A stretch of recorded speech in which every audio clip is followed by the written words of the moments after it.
Palavra da Verdade, com Hernandes Dias Lopes. E a minha oração é que o melhor daquilo que vocês estão vivendo hoje sejam medidas mínimas do que Deus há de fazer em vocês, por vocês e através de vocês daqui para frente. Abra sua Bíblia comigo, por gentileza, no Evangelho de Cristo, conforme o registro de João, capítulo 21. Capítulo 21. E farei a leitura até o versículo 19. João 21, de 1 a 19.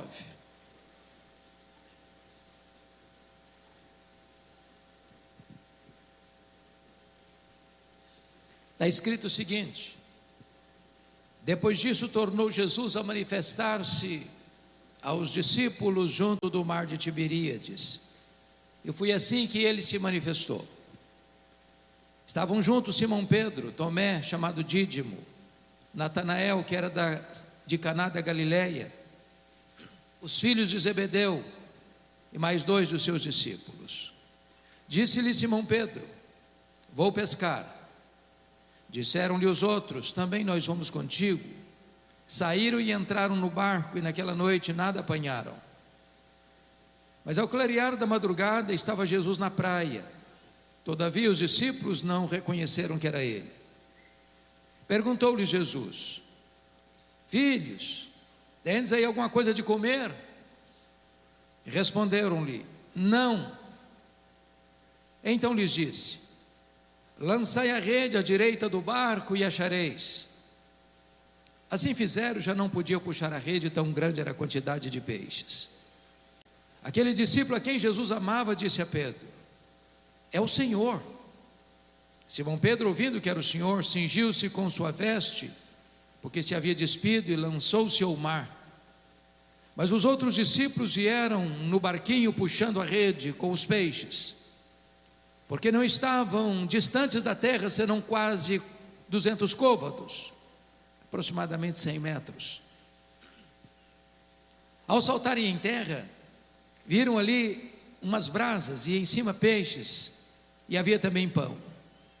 Disse-lhes Jesus: trazei alguns dos peixes que acabaste de apanhar.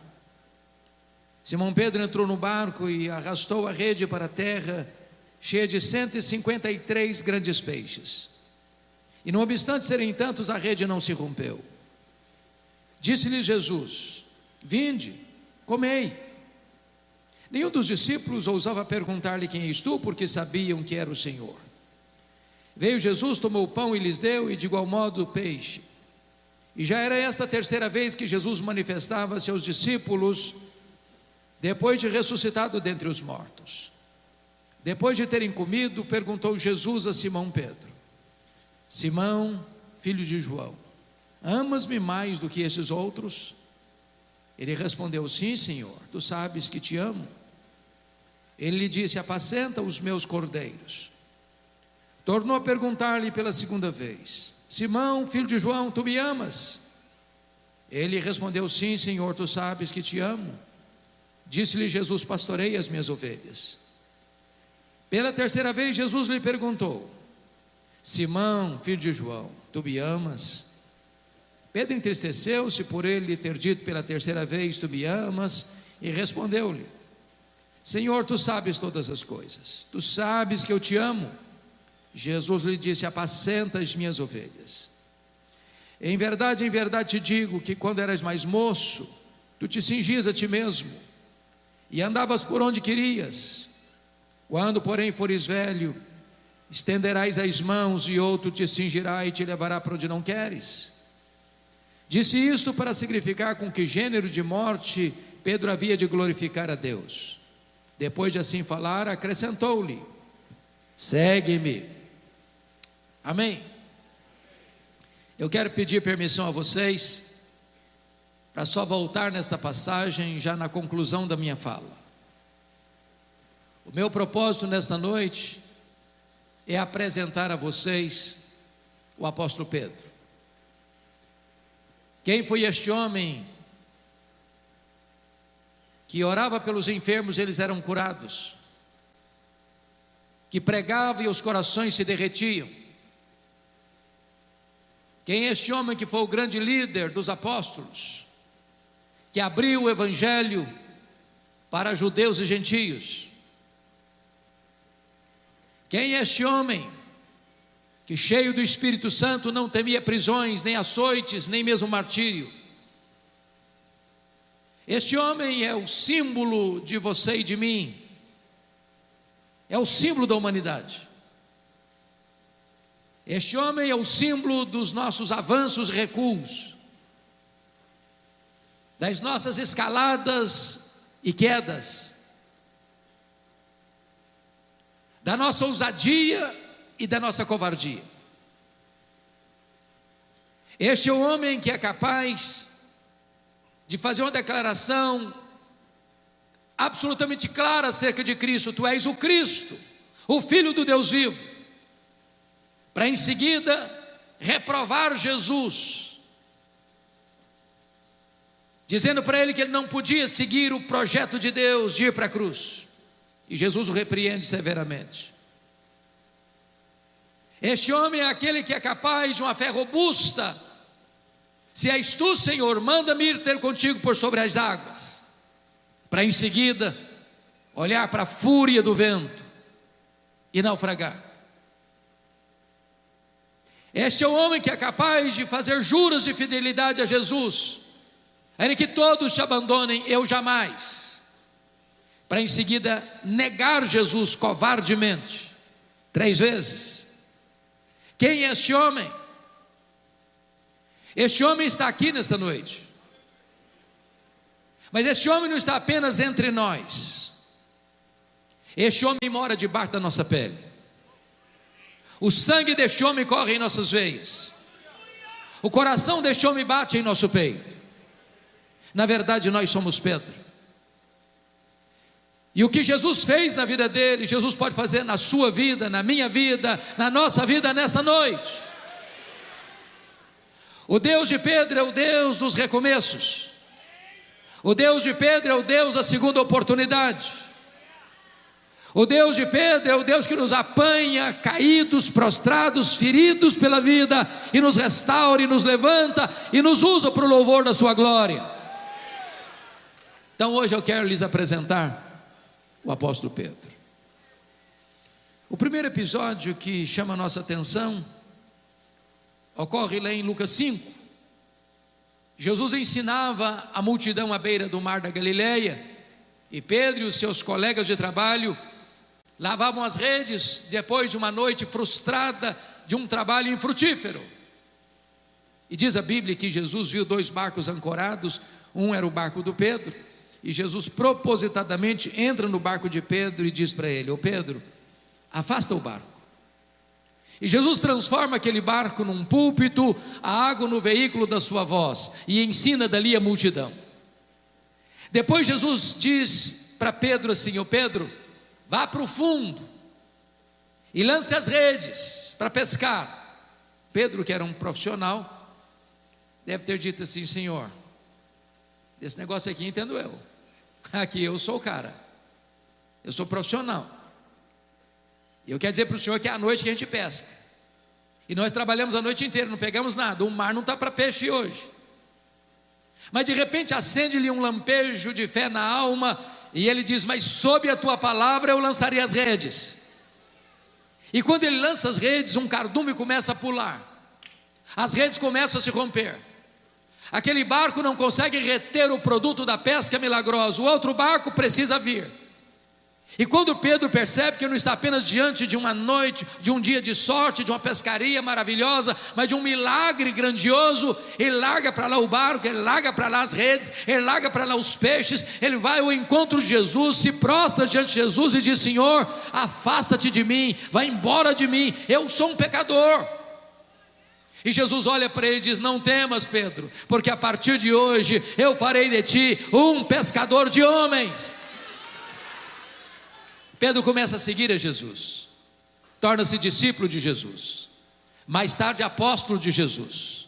Ele escuta os grandes ensinamentos de Jesus, ele vê os extraordinários milagres de Jesus, E diz a Bíblia, lá em Mateus 16, que agora Jesus está lá no extremo norte de Israel, lá nas fraldas do Monte Hermon, lá em Bânias, onde nasce o Jordão, lá em Cesareia de Filipe. E Jesus então faz uma enquete com seus discípulos, perguntando: quem dizem os homens ser o Filho do Homem? Em outras palavras, o que o povo comenta a meu respeito? E os discípulos responderam: mestre, o povo não sabe nada a teu respeito. Uns dizem que tu és João Batista, outros dizem que tu és Elias, outros dizem que tu és Jeremias, outros dizem que tu és alguns dos profetas. O povo não sabe nada. Então Jesus pergunta: e vós, quem dizeis que eu sou? E Pedro, que era um líder, Pedro, que não suportava que ninguém falasse na frente dele, se levanta para falar em nome do grupo e diz: tu és o Cristo, o Filho do Deus vivo. Talvez até aguardando algum elogio de Jesus. Parabéns, Pedro, você é batuta, você tem discernimento, você é um cara antenado. Mas não foi o que Jesus disse, não. Jesus disse assim: bem-aventurado és, Pedro, porque não foi carne e sangue quem te revelaram, mas o meu Pai que está nos céus. Em outras palavras, Jesus está dizendo o seguinte: ô Pedro, você só sabe quem eu sou porque o Pai me revelou para você. Porque se o Pai não tivesse me revelado para você, assim como os outros, também você não saberia quem eu sou. E eu também te digo que tu és Pedro, e sobre esta pedra eu edificaria a minha igreja, e as portas do inferno não prevalecerão contra ela. Está aqui, meus irmãos, um dos mais importantes textos da Bíblia, de cuja correta interpretação depende o futuro do cristianismo. A grande pergunta é: quem é a pedra sobre a qual a igreja está edificada? Há 3 interpretações na história da igreja. A primeira delas é que o próprio Pedro é a pedra. 800 milhões de pessoas no mundo pensam assim. Há uma frase em latim muito conhecida: ubi Petrus, ibi ecclesia. Onde está Pedro? Aí está a igreja. A segunda interpretação é que a pedra é a declaração de Pedro: tu és o Cristo, o Filho do Deus vivo. Onde a declaração é feita, aí está o fundamento da igreja. Mas a terceira interpretação, penso eu, que é subscrita por todos nós, ou se não pela maioria de nós, é que o próprio Cristo é a pedra fundamental sobre a qual a igreja está edificada. E o texto nos leva a essa conclusão. Se não, vejamos, na língua grega que foi escrito o Novo Testamento, há uma espécie de trocadilho entre a palavra pedra e a palavra Pedro. A palavra pedra é Petra, é rocha inabalável. A palavra Pedro é Petros, é fragmento de pedra arrancado de um maciço rochoso. A palavra Petra é uma metáfora usada apenas para Deus, jamais para um ser humano. Então o que Jesus está dizendo é o seguinte: eu também te digo que tu és um fragmento de pedra, mas sobre esta rocha inabalável que sou eu edificarei a minha igreja. Mas também o pronome demonstrativo nos ajuda a entender. Vocês, jovens estudantes, e todo esse maravilhoso auditório sabe disso. A diferença entre esta e essa. No inglês, this, that. A mesma coisa no grego.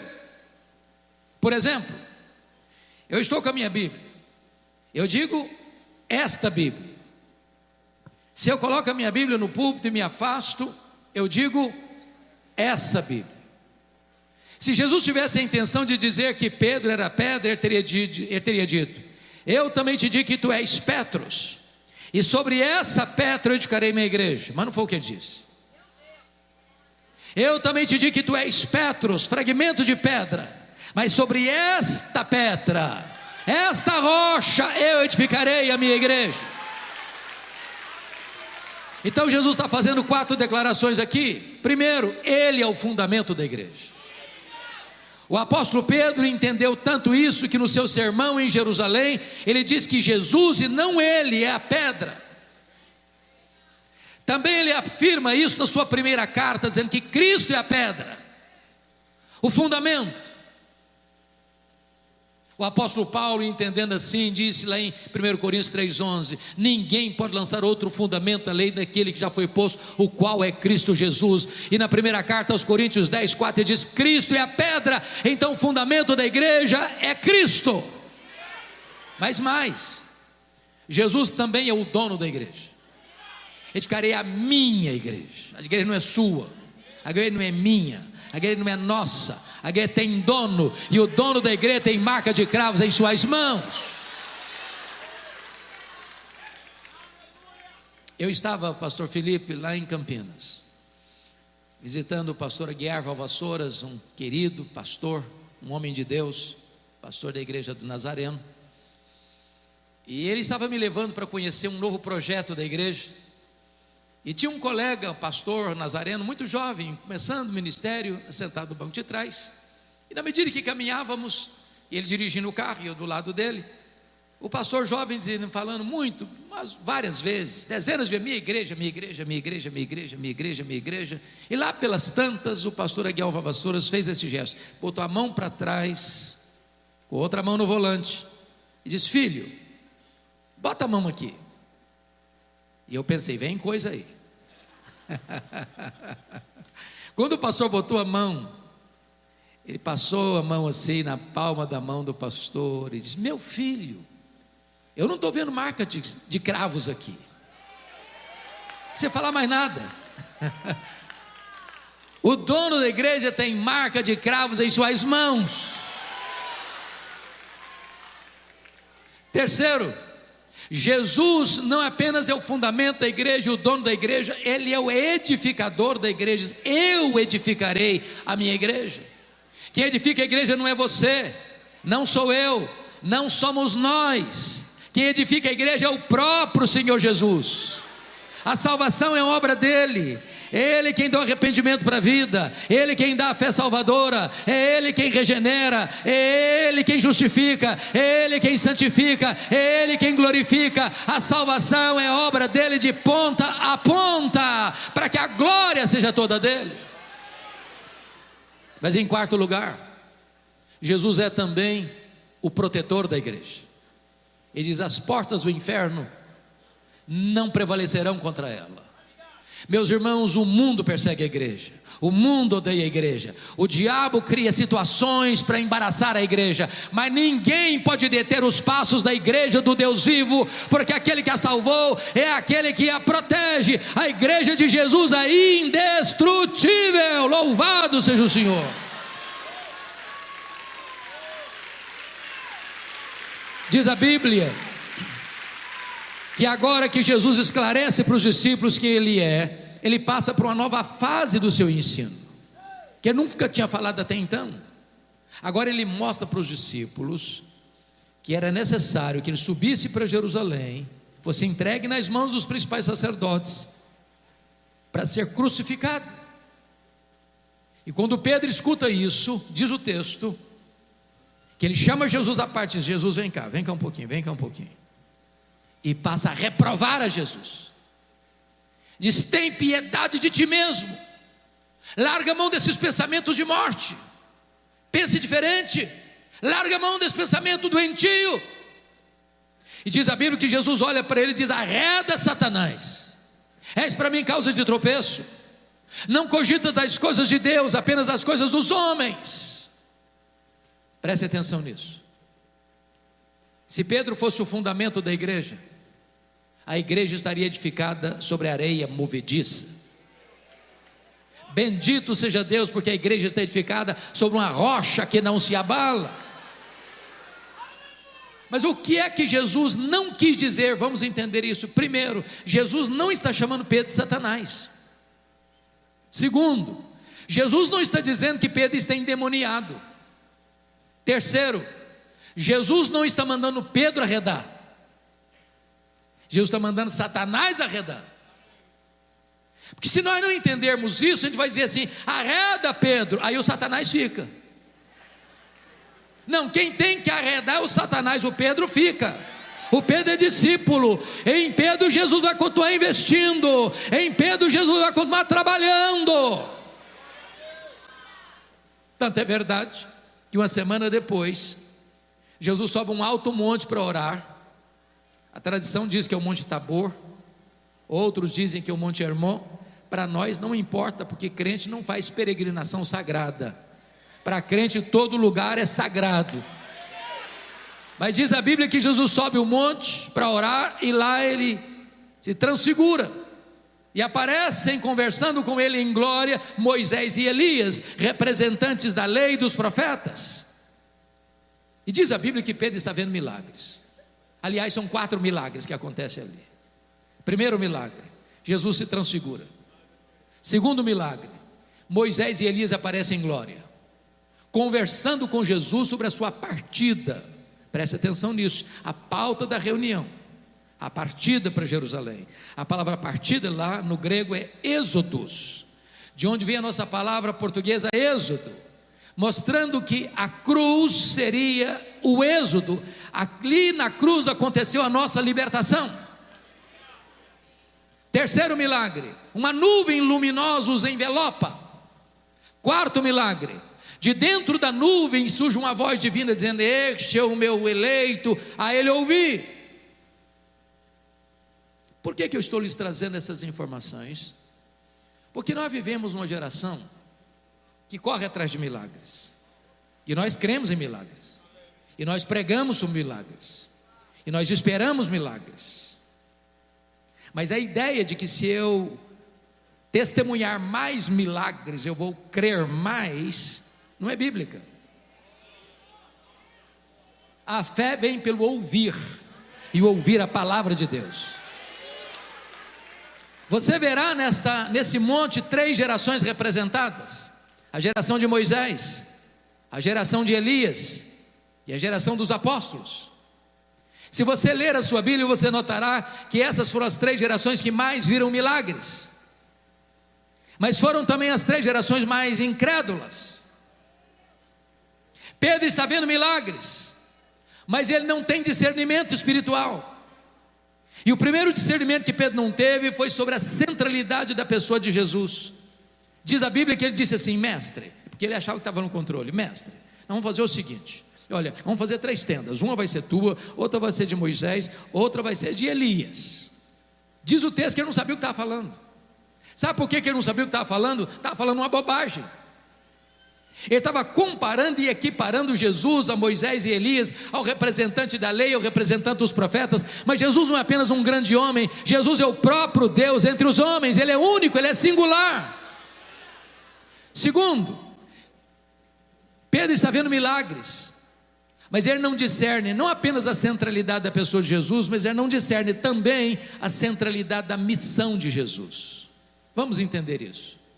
Quando Jesus desceu do monte, diz a Bíblia que tinha uma multidão, tinha um pai aflito, filho endemoniado. Os discípulos não puderam libertá-lo. O pai recorre a Jesus, Jesus liberta o menino. E diz Lucas 9, 43 e 44, que diante desse grande milagre, todos se maravilhavam do quanto Deus fazia por intermédio dele. Todos quantos? A multidão toda, os discípulos inclusive.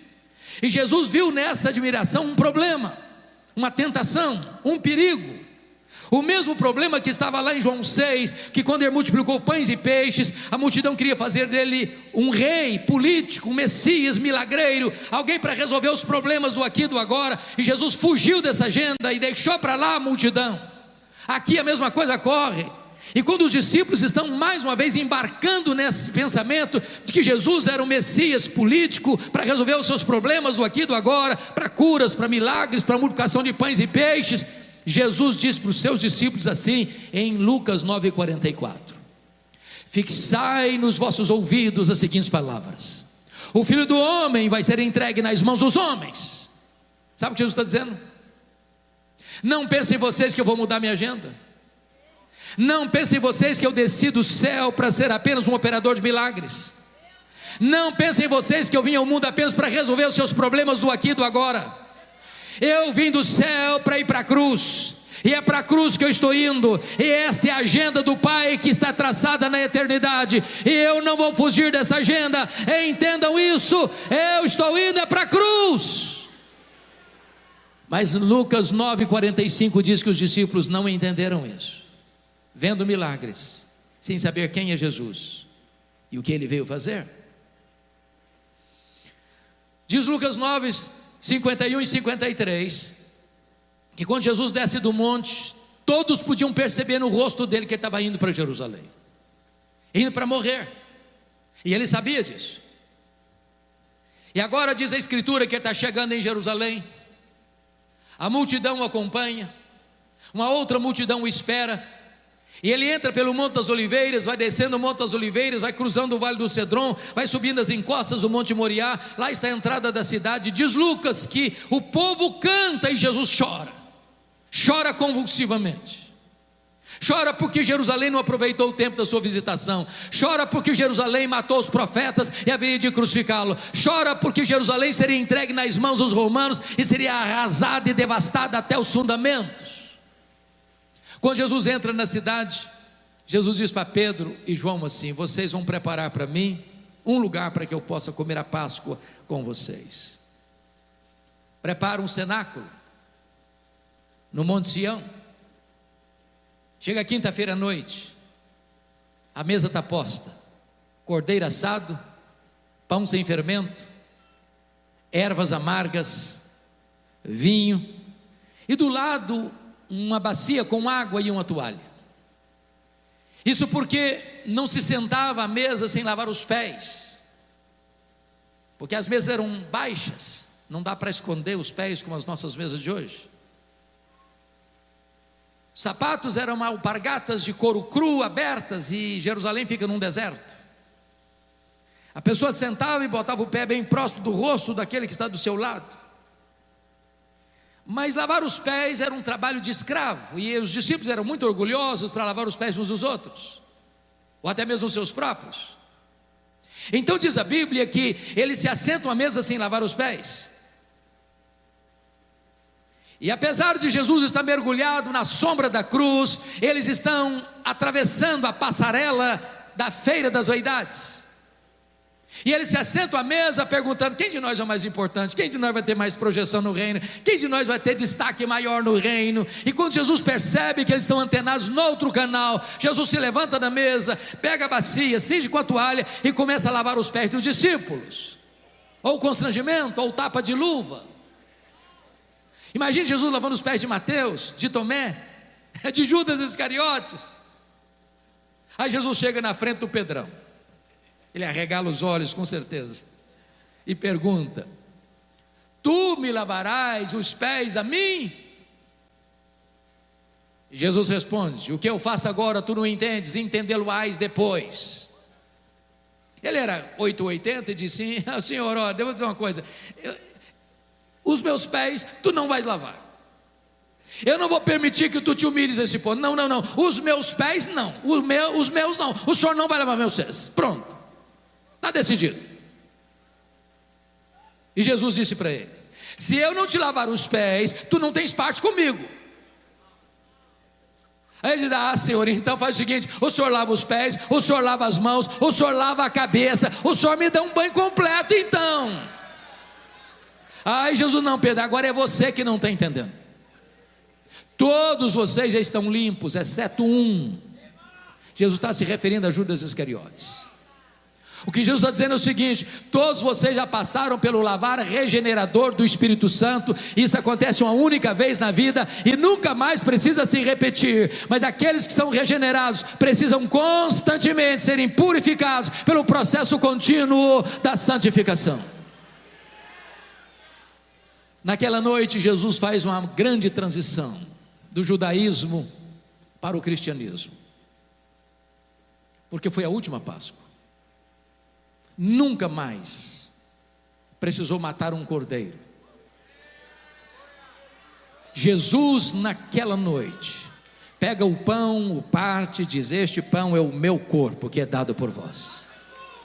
Pega o cálice de vinho e diz: este vinho, este cálice é a nova aliança em meu sangue. E ali Jesus se apresenta como o Cordeiro de Deus que tira o pecado do mundo, o sacerdote e o sacrifício, o ofertante e a oferta. E a partir de agora, todos nós temos Jesus como nosso Cordeiro Pascal. Diz a Bíblia que, tendo ele cantado um hino, porque na mesa, Jesus vai fazer uma afirmação absolutamente alarmante. Jesus diz assim: um de vós há de me trair. E os discípulos entraram em pânico e perguntaram um por um: porventura sou eu, Senhor? Porventura sou eu, Senhor? Porventura sou eu, Senhor? Porventura sou eu, Senhor? E até o Judas Iscariotes hipocritamente pergunta: porventura sou eu, Senhor? E Jesus responde: tu o dizes. Aliás, aquele que mete a mão comigo no prato me trairá. E diz a Bíblia que nesse momento Satanás entrou em Judas, e ele saiu daquela reunião e mergulhou nas sombras daquela noite espessa para buscar um momento oportuno para liderar a turba armada para prender Jesus no Getsemane. Quando Jesus está saindo, Jesus diz assim para os discípulos: nesta noite todos vós vos escandalizareis comigo, como está escrito: ferirei o pastor e as ovelhas ficaram dispersas. Aí Jesus encostou bem em Pedro: ô Pedro, Satanás vos requereu para peneirardes como trigo, mas eu roguei por ti, para que a tua fé não desfaleça. Quando te voltares para mim, fortalece os teus irmãos. Eu acho que Pedro deu uma raspada na garganta e disse: Senhor, eu estou entendendo o que está acontecendo. Eu sei que o clima está pesado. Eu sei que nos bastidores se trama a tua prisão e a tua morte. Eu acho até, Jesus, que os meus colegas aqui não vão aguentar. Eu acho que eles, na hora que a coisa pegar, eles vão fracassar. Mas deixa eu dizer uma coisa para o senhor: eu sou um homem batuta, eu aguento pressão, a corda não rói do meu lado. Deixa eu dizer uma coisa para o senhor: ainda que todos te abandonem, eu aqui, jamais por ti darei minha vida. Estou pronto a ir contigo para a prisão e para a morte. E Jesus olha firme para ele e diz: pois em verdade te digo que nesta mesma noite, antes que o galo cante, tu me negarás 3 vezes. Acho que o Pedrão calou. Desceram o monte Sião, atravessaram o vale de Cedron, mergulharam nas fraldas do monte das oliveiras, onde havia uma prensa de azeite. E quando chega ali, diz a Bíblia que Jesus deixa 8 discípulos para trás, pega Pedro, Tiago e João e diz: vocês vêm comigo. E aí Jesus abre o coração para eles e diz assim: a minha alma está profundamente triste até a morte, ficai comigo, vigiai comigo. E diz a Bíblia que Jesus entra sozinho para o interior do jardim, prostra-se com o rosto no chão, o Criador do universo, o Rei da glória. E diz Hebreus 5,7 que ele oferece forte clamor e lágrimas àquele que poderia libertá-lo da morte. E ele ora e ele chora, e ele ora e ele chora, e ele ora e ele chora, e diz: Pai, se possível, passe de mim este cálice, sem que eu beba, senão seja feita a tua vontade. Quando ele se levanta desse período de oração e volta para os discípulos, eles estão dormindo. Jesus não acorda todos eles, não. Jesus só acorda Pedro e diz: Pedro, nenhuma hora pudeste vigiar comigo? Vigiai e orai para que não entreis em tentação. O espírito está pronto, mas a carne é fraca. Jesus volta para o segundo round de oração, e ele ora e chora, e ele ora e chora, e ele ora e chora, e ele faz a mesma oração. Diz a Bíblia que vem um anjo do céu e o consola. Ele volta para os discípulos, eles estão dormindo de novo. Aí Jesus volta para o terceiro período de oração. Agora a luta é maior. Agora ele não molha o chão apenas com as suas lágrimas, mas também com o seu sangue. E a pergunta, meus amados, nesta noite é: que cálice é esse que está fazendo Jesus angustiar-se até a morte? Será que era certeza que os seus discípulos o abandonariam? Será que era certeza que ele seria preso naquela noite de maneira tão aviltante? Será que era certeza que ele seria cuspido e esbordoado no sinédrio judaico? Será que era certeza que ele seria condenado no pretório romano, apesar do juiz que o julga estar consciente da sua inocência? Será que era certeza que carregaria pelas ruas apinhadas de Jerusalém, debaixo de apupos e vaias de uma multidão ensandecida, dizendo: crucifica-o, crucifica-o? Será que era certeza que ele seria esticado naquele leito vertical da morte, suspenso entre a terra e os céus, sofrendo sede, cãibras e dores horríveis? E a resposta é 1000 vezes não. Que cálice era esse? Irmãos, este cálice era a santa ira de Deus, que deveria cair sobre a sua cabeça, sobre a minha cabeça, sobre a nossa cabeça. Este cálice era a certeza de que ele, sendo amado do Pai, ele seria rejeitado naquela cruz e gritaria: Deus meu, por que me desamparaste? Este cálice era a consciência que ele, sendo santo, santo, santo, seria feito pecado por nós, sendo ele bendito eternamente, seria feito maldição por nós. Era a certeza de que o próprio Pai viraria o rosto dele e aplicaria nele o golpe da lei que devia cair sobre nós, porque o Pai lançou sobre ele a iniquidade de todos nós, e agradou ao Pai moê-lo naquela cruz.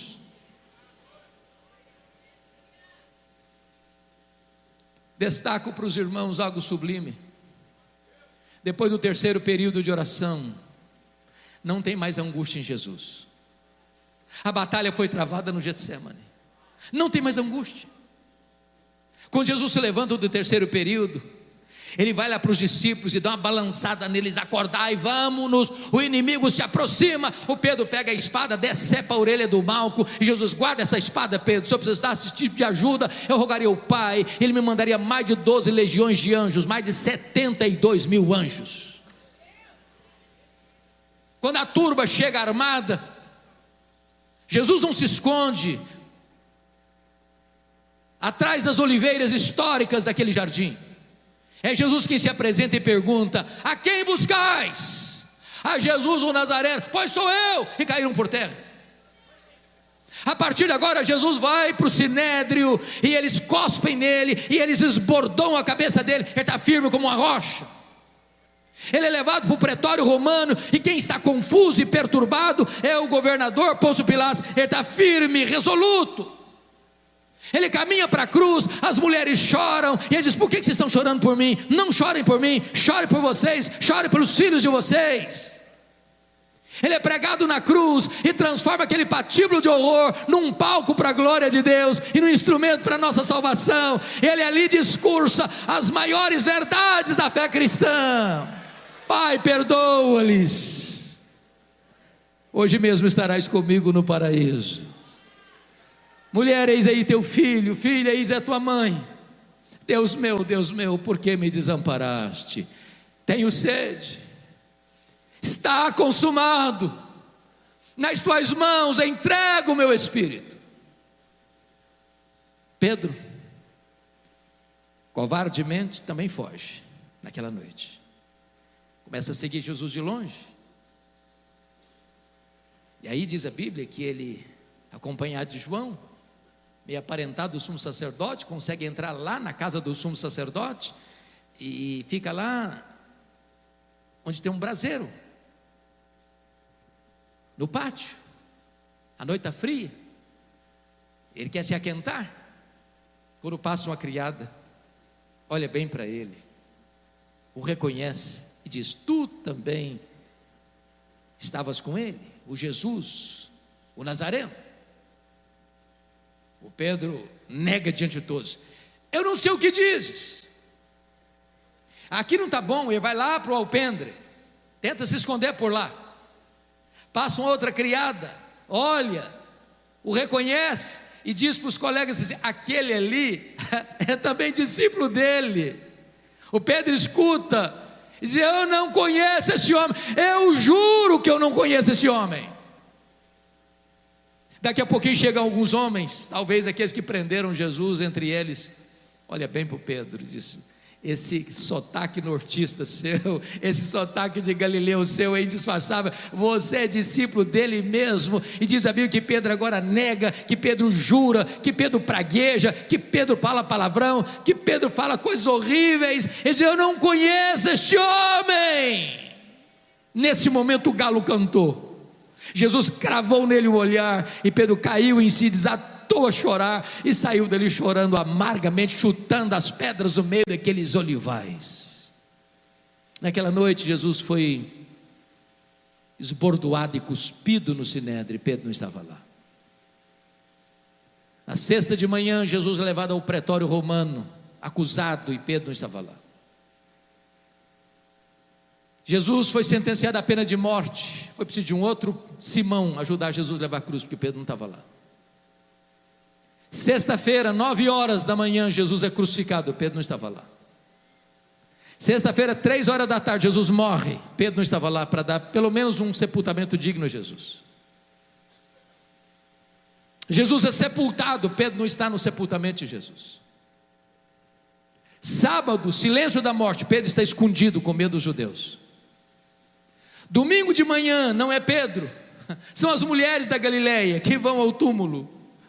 Quando chegam, a pedra está rolada. Quando elas olham, o túmulo está aberto. Quando elas entram, o túmulo está vazio. Quando elas saem, um anjo pergunta para elas: o que vocês vieram fazer aqui? Procurar entre os mortos aquele que está vivo. Ele não está mais aqui não, ele ressuscitou.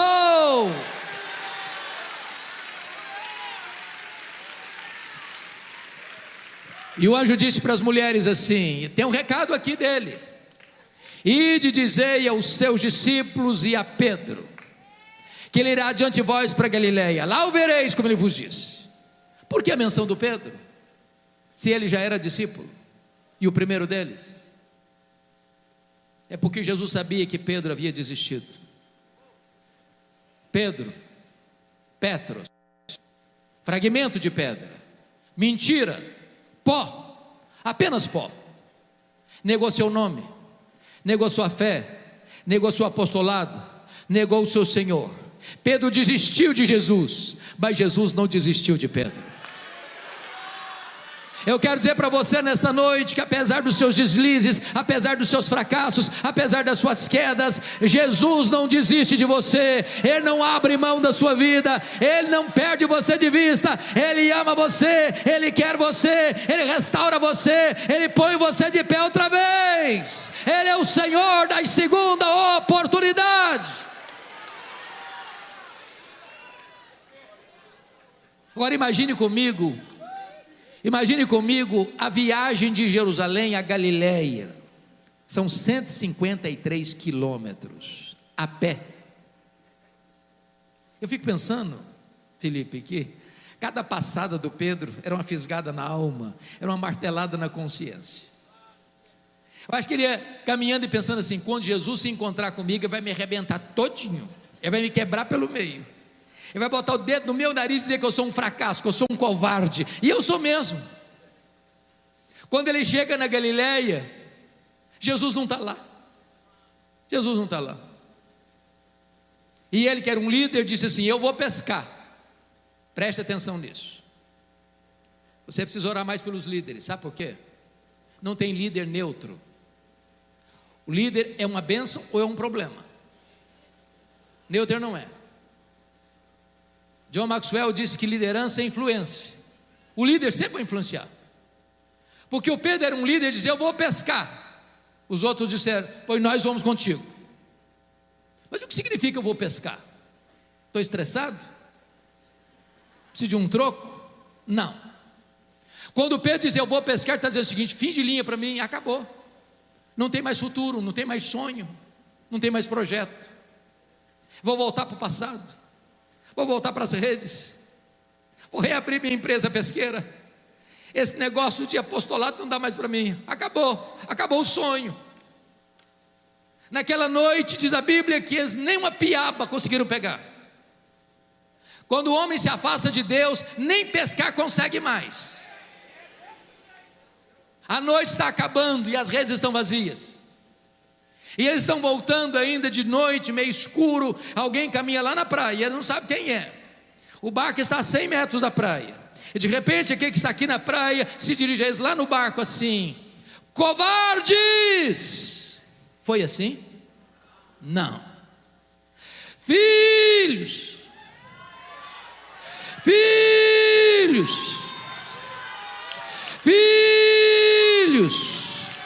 para um bando de covardes, para um bando de desertores. É assim que Ele trata você, é assim que Ele trata a mim. Apesar dos nossos deslizes, apesar dos nossos fracassos, Ele nos chama de filhos.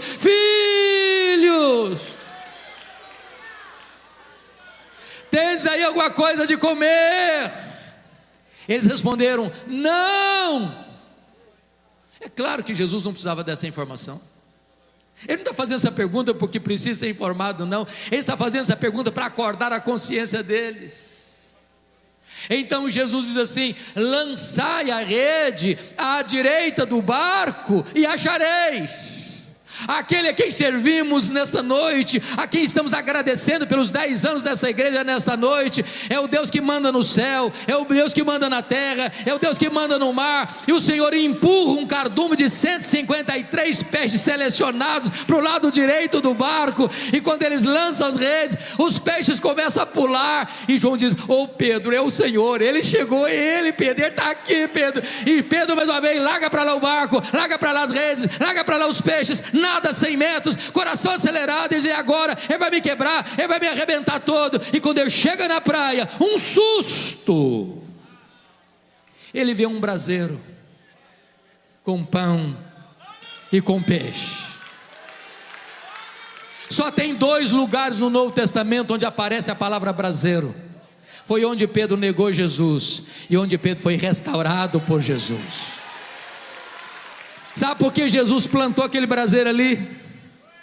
Para armar a cena da queda do Pedro, para curar a memória do Pedro, a psique do Pedro, e dizer: meu filho, sabe por que eu botei esse braseiro aqui? Para dizer para você uma coisa: na mesma geografia, no mesmo cenário que você me negou, você vai ter chance de me confessar. Aonde você caiu, eu vou te levantar. Aonde você for um problema, você vai ser uma solução. Aonde você fracassou, eu vou restaurar a sua vida. Sabem por quê? Porque a graça de Deus é maior do que o nosso pecado.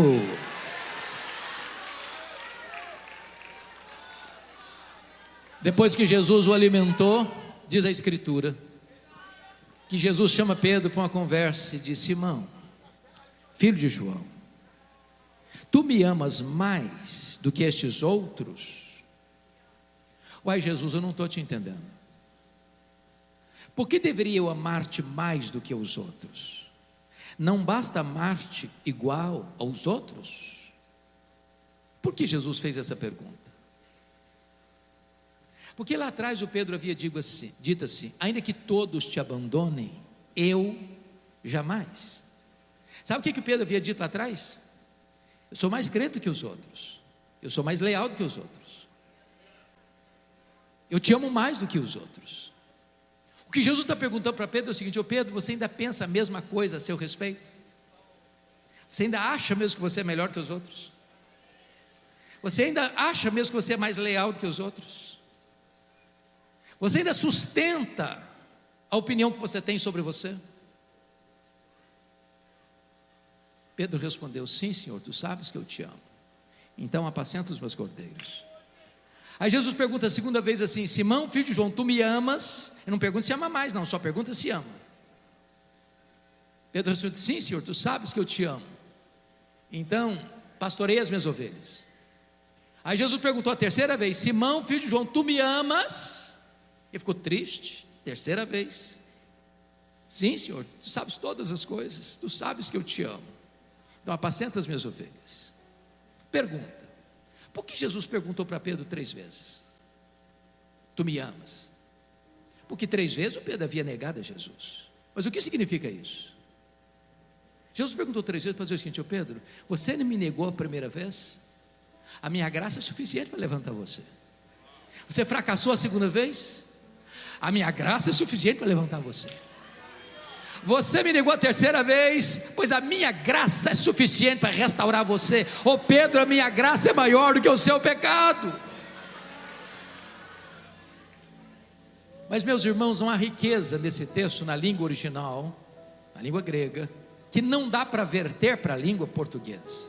Vejamos, há dois verbos na língua grega aqui nesse texto: o verbo filéu, verbo da palavra filia no grego, de onde vem, por exemplo, amor, filosofia, amor à sabedoria, é um amor de gostar, eu gosto. E o verbo agapau, a palavra ágape, que é um amor sacrificial, que dá a vida pelo outro, que morre pelo outro. Quando Jesus perguntou para Pedro a primeira vez: Simão, filho de João, tu me amas mais do que esses outros? Jesus usou o verbo agapau, a palavra agape. Perguntou assim: Petros, agapas-me? Tu me amas com amor ágape? Tu me amas a ponto de morreres por mim, de dares tua vida por mim? Pedro não respondeu essa pergunta. O que Pedro respondeu foi mais ou menos assim: olha, Senhor, amor ágape eu não tenho. Eu não tenho coragem de morrer por ti, eu não tenho coragem de dar minha vida por ti, eu só gosto de ti. E respondeu com o verbo filéu, filose. Aí Jesus fez a segunda pergunta do mesmo jeito: Petros, agapas-me? Tu me amas com amor ágape? Tu me amas a ponto de morreres por mim? Pedro não respondeu essa pergunta de novo. Ele respondeu assim: ó Senhor, amor ágape eu não tenho. Eu não tenho coragem de morrer por ti, eu não estou pronto a dar minha vida por ti, eu apenas gosto de ti. E respondeu de novo, filose, só isso. Eu te amo, um amor filéu, eu gosto do Senhor. Por que o Pedro ficou triste a terceira vez? Porque Jesus mudou a pergunta. Jesus usou na terceira pergunta o mesmo verbo que Pedro estava usando nas duas respostas anteriores. Então Jesus perguntou para ele a terceira vez assim: Petros, fileis-me? Pelo menos tu gostas de mim? O Pedro, triste, disse: é só isso mesmo, Jesus. Do mesmo jeito respondeu, filose, eu só gosto do Senhor. O que nós aprendemos aqui? Quando Pedro, confiando em si mesmo, disse para Jesus: eu darei minha vida por ti, ele negou Jesus. Mas quando Pedro reconheceu que ele não tinha forças nele mesmo para morrer por Jesus, aí Jesus o capacitou a dar sua vida por ele.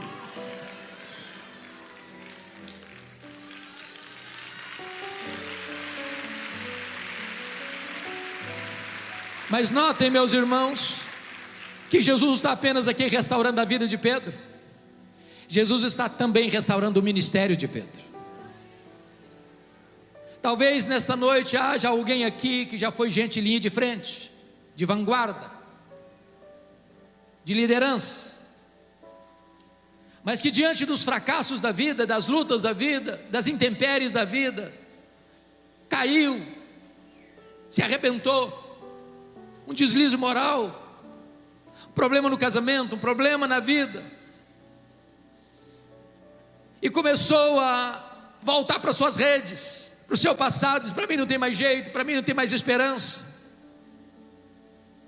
E eu quero dizer para você nesta noite que Jesus está aqui hoje para colocar de volta o cajado de pastor na sua mão, para restaurar seu ministério, para restaurar seus sonhos, para restaurar a sua vida, para colocar você de pé, para você ser uma bênção.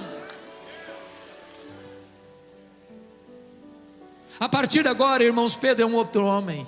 A partir de agora Pedro é um homem cheio do Espírito Santo. A partir de agora Pedro é um homem de oração. A partir de agora Pedro prega, os corações se derretem. A partir de agora Pedro ora e os enfermos são curados. A partir de agora Pedro lidera a obra da evangelização. A partir de agora Pedro é um gigante de Deus. E é depois que Pedro escuta isso de Jesus, que Jesus leva Pedro para o versículo 18. Olha comigo o versículo 18. Está escrito o seguinte: em verdade te digo, que quando eras mais moço, tu te cingias a ti mesmo, e andavas por onde querias. Quando porém fores velho, estenderás as mãos, e outro te cingirá, te pregará, te crucificará, te levará para onde não queres. Disse isto, verso 19, para significar com que gênero de morte Pedro havia de glorificar a Deus. Depois de assim falar, acrescentou-lhe: segue-me. Sabe o que Jesus está dizendo para Pedro? Ô Pedro, você se lembra naquele dia que você falou que estava pronto a morrer por mim? Daria sua vida por mim? Pois é, Pedro, esse dia vai chegar. Não é agora não, é quando você ficar velho. E eu fico imaginando que Pedro, sem a graça de Deus, talvez sairia dessa conversa para uma clínica psiquiátrica, para um divã. Você já pensou nisso? Pedro chegava em casa, ele era casado, dava um abraço na esposa, passava aquele filme na cabeça dele: quando você ficar velho, você vai morrer crucificado. Terminava de pregar um sermão abençoado, passava na cabeça dele assim: quando você ficar velho, você vai morrer crucificado. Nas férias, não tinha férias na época, viu? Aquela casa de montanha, ou naquela casebre da beira da praia, passava um filme: quando você ficar velho, você vai morrer crucificado. Não, ele nunca teve esse drama. Aliás, ele conta para nós o que aconteceu no final. Você quer saber como é que ele encarou isso? E eu termino aqui. Abra sua Bíblia aí em 2 de Pedro, capítulo 1, versos 14 e 15. Ele conta para nós como é que aconteceu isso, como é que ele encarou isso, a hora da morte. Veja lá comigo, 2ª carta de Pedro, capítulo 1, 14. Ele diz assim: certo de que estou prestes a deixar o meu tabernáculo. Essa é a mesma expressão de Paulo: estou já sendo oferecido por libação. Certo de que estou prestes a deixar o meu corpo, ou seja, estou prestes a morrer, como efetivamente nosso Senhor Jesus Cristo me revelou. Jesus revelou quando ele ia morrer, na velhice. Jesus revelou a forma que ele ia morrer, crucificado. E Jesus revelou o propósito dele morrer crucificado: glorificar a Deus com a sua morte. Então não tem nenhuma morte mais profetizada na Bíblia que a morte de Pedro. Mas como é que ele encarou isso? Mas, versículo 15: de minha parte, esforçar-me-ei, de que maneira? Diligentemente, por fazer que a todo tempo, mesmo depois da minha morte, mesmo depois da minha partida, conserveis lembrança de tudo. Sabe o que ele está dizendo? Roma vai me matar, eu vou ser crucificado, mas Roma não tem poder de calar a minha voz. A voz do Evangelho vai continuar ecoando e ressoando pelo desdobrar das gerações. Pedro vai morrer, mas a pregação de Pedro vai continuar. Esse é o ditado.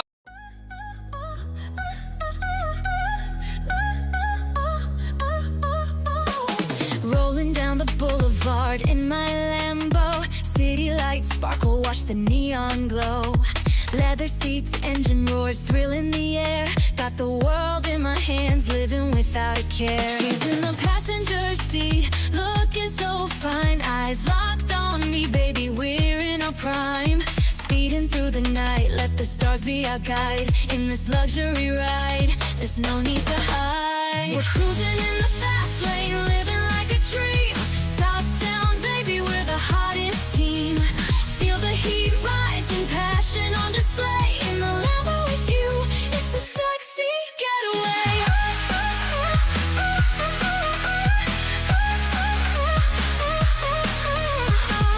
Golden sunset fades, but the night's just begun. Music's pumping, we're the only ones. She's whispering secrets, playing with my mind. Every touch, every glance, it's a love so fine. In the rear view, the city's just a blur. Lost in the moment, feel the perfect stir. Drive a little faster, let the thrill consume. In this Lambo, baby, we're chasing the moon. We're cruising